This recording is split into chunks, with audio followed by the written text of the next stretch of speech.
What makes a good villain? Is it claws, sharp teeth? Is it a hoodie with no face? Is it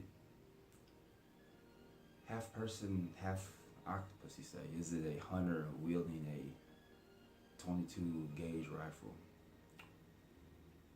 Is it a judge of a city? Is it a god of the underworld? Is it a lion who wants to take his brother's place so viciously as king? What makes a good villain, you think? Have you thought?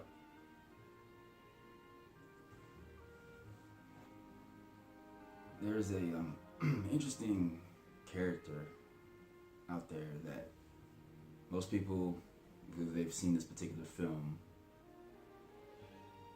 wouldn't necessarily paint him as the villain when they first see him.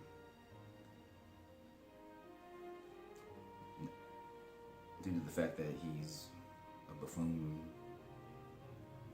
arrogant jock slash conceited individual.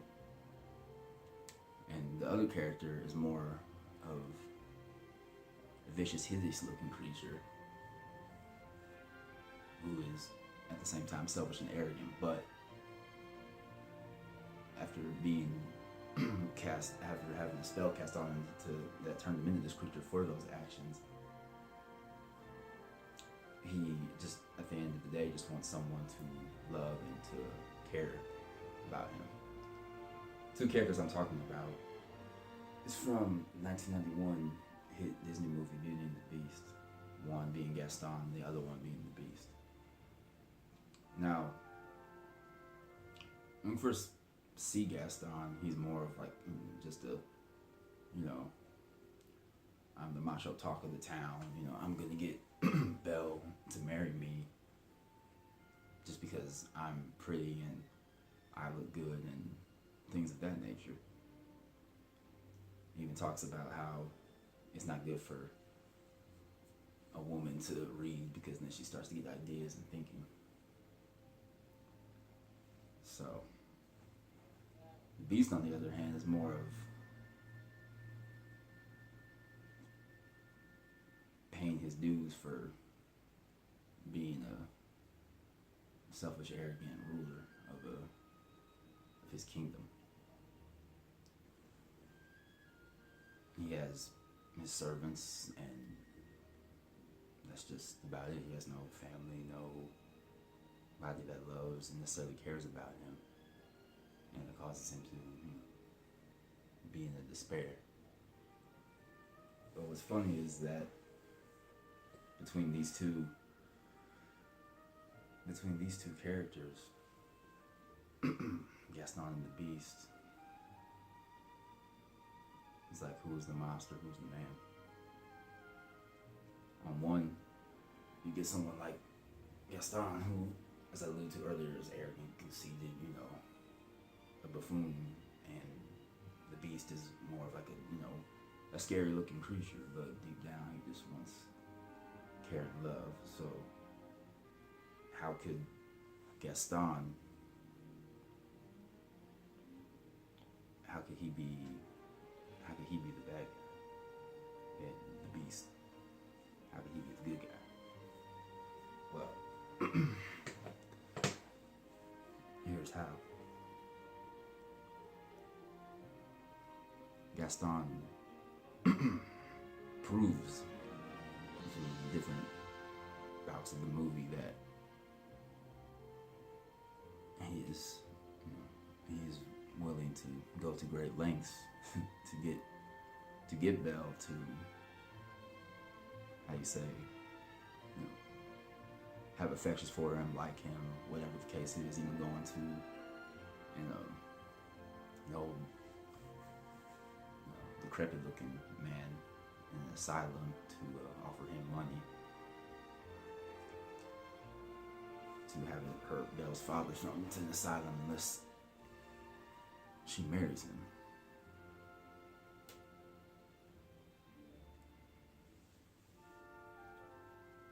Beast more so just has issues and thinks that because of how he looks that no one is interested in talking to him or having anything to do with him until he meets Belle. And when he runs Belle off from the castle for going into for being in the West Wing, for looking at his rose, he eventually he saves her, and they develop a friendship. And when Gaston hears or finds out that Belle has feelings for the Beast and not him, it brings out his true personality. He goes on a rampage through the town, telling everybody's gonna kill Boo and kill this Beast, and we're gonna burn the castle down, the whole 9 yards. So it kind of shows the audience what was really in Gaston's heart. Like he was the true monster, not the Beast.